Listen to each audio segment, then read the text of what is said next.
జీవితమొక పయనమని గమ్యము తెలియదని తెలిసిన ఈ మనిషి పయనమాగదు.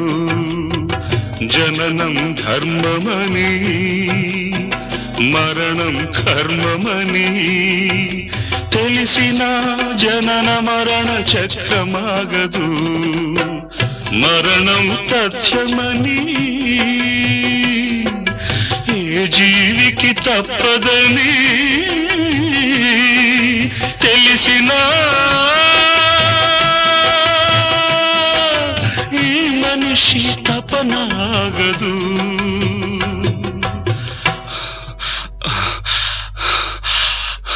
ఈ బ్రతుకు తపనాగదు. ఆగదు ఏ నిమిషము నీ కోసము.